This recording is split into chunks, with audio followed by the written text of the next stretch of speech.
First story is titled, Am I the a-hole for not paying for my cousin's wedding despite ruining it by having a mental health crisis?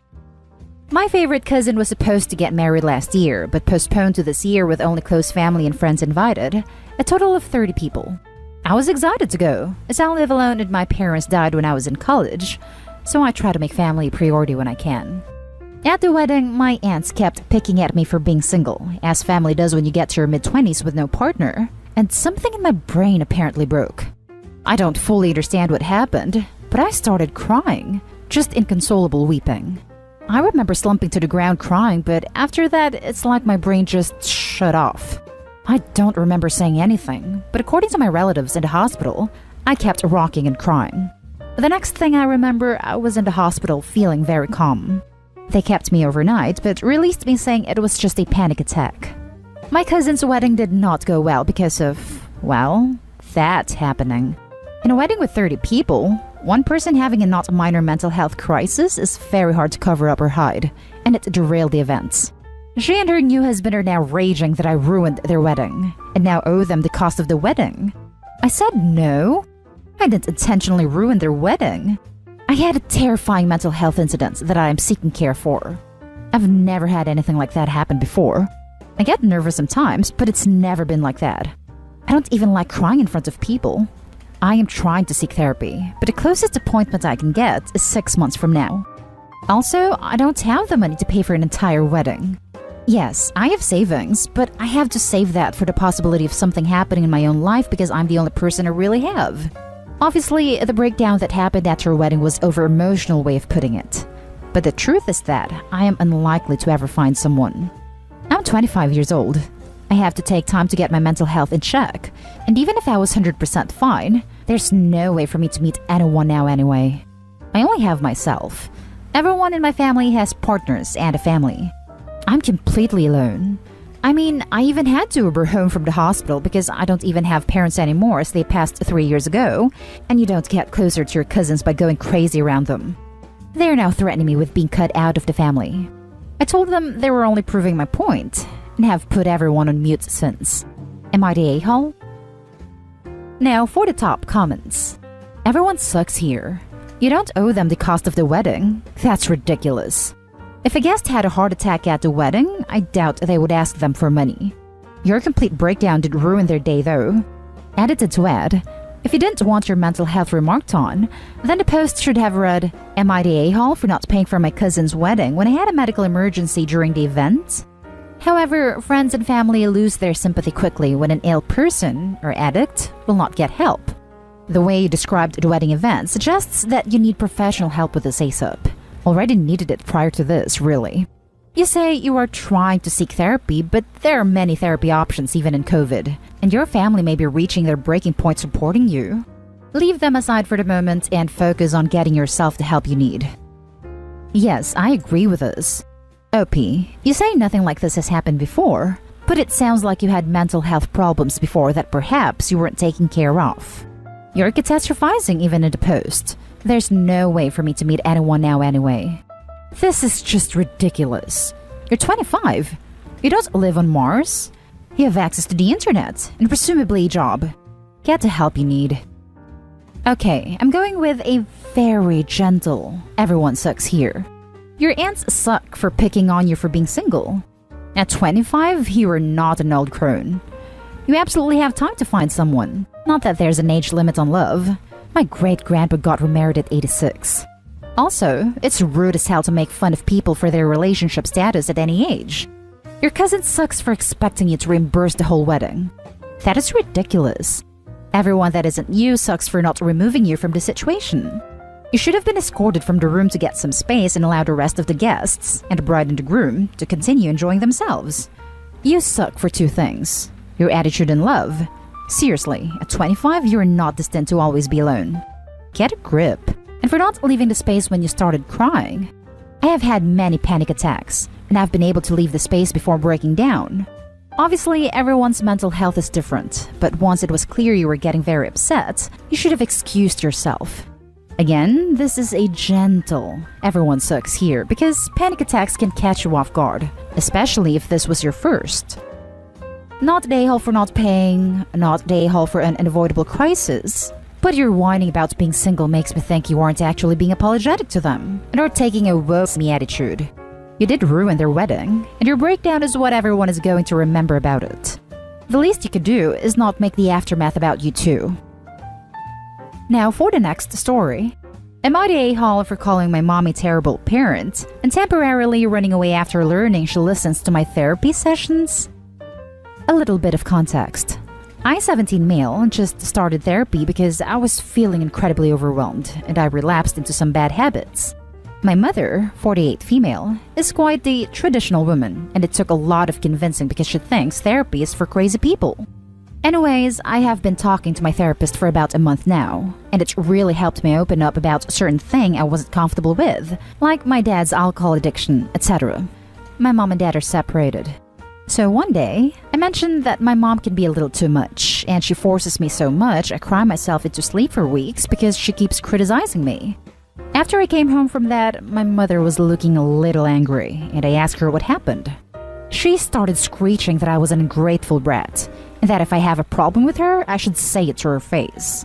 She then started to call me some horrible names, and saying that I didn't appreciate her enough, that I'm, and I quote, nothing like she imagined me growing up.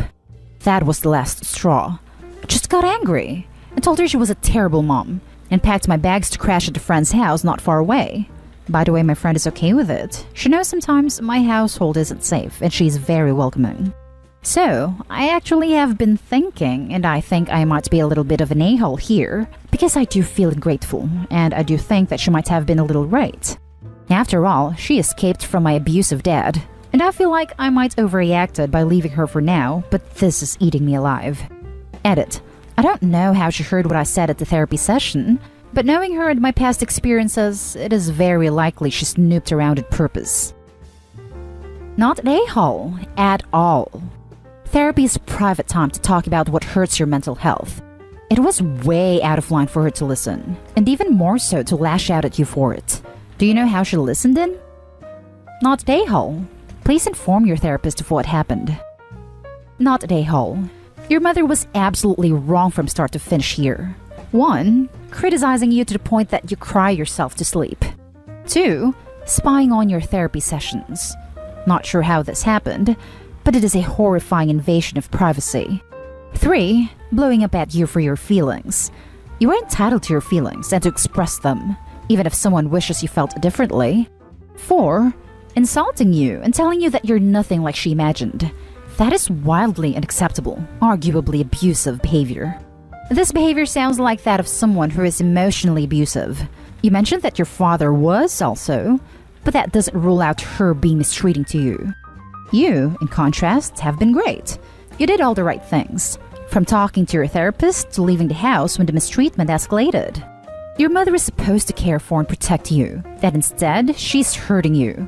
You should be damn proud of the fact that you are caring for and protecting yourself. And keep doing it. That guilt you feel? That's the desired consequence of her manipulative, abusive behavior. Acknowledge it and then reject it as BS. You're good, kiddo. Keep taking care of yourself. You deserve it. Not the a-hole. Therapy sessions are confidential for exactly this reason. So you feel safe discussing any topic you wish without the fear of any repercussions. What your mother did was a horrible violation of your privacy and your trust, and, ironically, proved the point you were making to your therapist. The next story is titled, Am I the a-hole for refusing to attend my brother's funeral? So, some background. I, 23 female, had an older brother, Lance. He was 8 years older than me, and he absolutely despised me. Ever since the day I was born, he hated my guts and set out to make me as miserable as possible. Reason being was because he hated having a sibling, especially a sister, and was happy being an only child. To say that he was a bully is a major understatement. Our parents initially ignored it, as they thought it was just normal sibling rivalry. But when I was 5, they finally looked into his behavior and tried their very best to correct it. Nothing worked though. He got only worse and worse and meaner. One incident stands out in my mind. I was 6. He locked me out of the house when there was a tornado warning. Out of all the things he's done to me, that was the worst. Because there actually was a tornado on the ground and it almost hit our neighborhood. When I was 10, he graduated high school and moved out. The last thing he said to me before he left was that I was worthless and would amount to nothing. Thankfully, that was the end of his days of bullying me. In the past 13 years that have passed since Lance moved out, we've only seen each other on a couple of occasions, one of which being his wedding, and he ignored me in all of them. Didn't even acknowledge my presence. He has 2 sons who I don't even know or were even introduced to. He told me that I would never amount to anything and was worthless. Well, I'm in nursing school hoping to fulfill my dream of becoming a nurse, and I have a wonderful doting boyfriend. Well, 2 weeks ago, I got a phone call from my mom. Lance was coming home from work and he lost control of his car and wrapped it around a streetlight.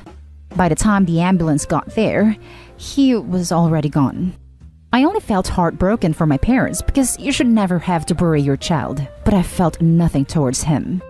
I made it clear to my parents that I was not going to Lance's funeral. Not after his years of bullying. They were not happy. They begged me to go, saying that I need to be the bigger person. He's dead and can't hurt me anymore. I need to be there for them, and I don't know the pain of losing a child. I understood how they felt, but he never once apologized for all these years of mistreatment. Not one word of remorse or regret.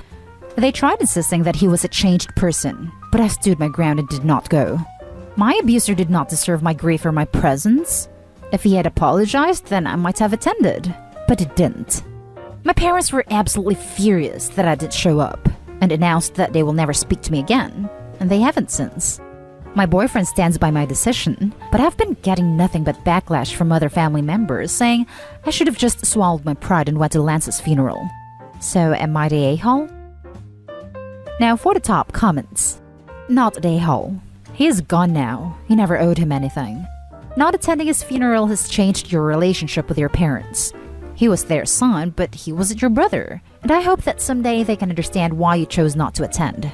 This is the hill you chose to die on, so be prepared to not speak with your parents for some time.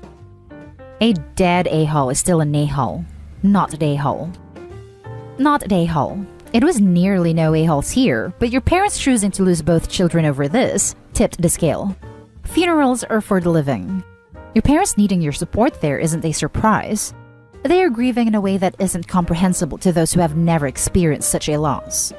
You, though, have zero obligation to go to your brother's funeral. In time, I hope your parents come back around and they process their grief. Opie's parents' actions make it fairly obvious he was the golden child and she was the scapegoat. Even in death, he is more important than Opie. Are they really willing to lose you too over this? Then not an a-hole, because they obviously don't care a bit about you. They were willing to risk losing her when they chose not to protect her the first 5 years of her life, or do anything when he tried to end her as a little girl. Now for the last story. Am I the a-hole for making my 19-year-old cry because I said we have nothing in common, and that's why we aren't close? My daughter 19 and I 40 female live together. She's in online college, so home all the time. We are total opposites. I am a girly girl. She is a sweats and throw hair up in a bun type. She is into anime, which I try to watch with her, but it's the most annoying thing ever. She also loves comics, so I did learn about them when she was younger.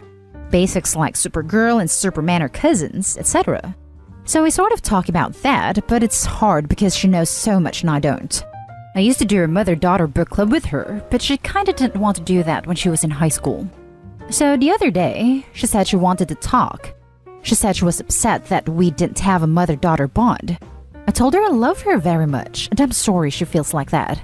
She said other mothers are super close to their daughters, and I pointed out that they have common interests, do spa days, make up together, etc., and we don't have that much in common.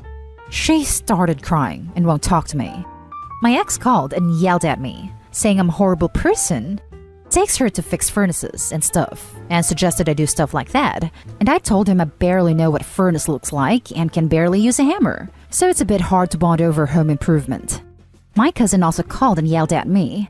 I feel bad, but I have tried, and I love her and support her, so I'm not sure what else I can do. Am I the a-hole? You're the a-hole. If you had followed up that you have nothing in common with, but let's work together to explore things we both like and do those things as mother/daughter, then my opinion may have been different. No a-holes here. If most of your activities aren't for her and vice versa, as you detailed above, there is a third option. That said, no one is forcing you to be close, but if it's something you both want, then it seems that you have some work to do. Just my opinion. No one is forcing you to be close. I mean, she is her mom, so she does have an obligation as a parent to have a healthy bond with her daughter. You're the a-hole. You're not the a-hole because you struggle to find things in common with your teenage daughter. You're the a-hole because your daughter desired something meaningful and relevant. She reached out to you and expressed herself maturely and respectfully, and you shot her down with a flimsy, and frankly lazy, excuse. Your child made herself vulnerable to you, and you dismissed her because she's boring to you. Not your exact words, I know, but I guarantee that's how it came across. Go back to your daughter and say something along the lines of our conversation through me because we're interested in such different things. Let's find a way to make that work for us. Let's plan something around, insert one of her interests here, then we'll try insert one of your interests. Make an effort as her mother. Don't be lazy about this. Or they could make a list of new interests that they can explore together. Things that neither of them is currently involved in, so that it's not a my interests versus your interests struggle. It sounds like the daughter likes working with her hands and mom is a girly girl. Maybe there's an art or a craft that they could both learn? And that's the end of this video, folks. As always, leave a comment and hit like and subscribe. And if you want more of this content, turn your notification on to get updated on the latest videos. And I'll catch you in the next one. Stay safe.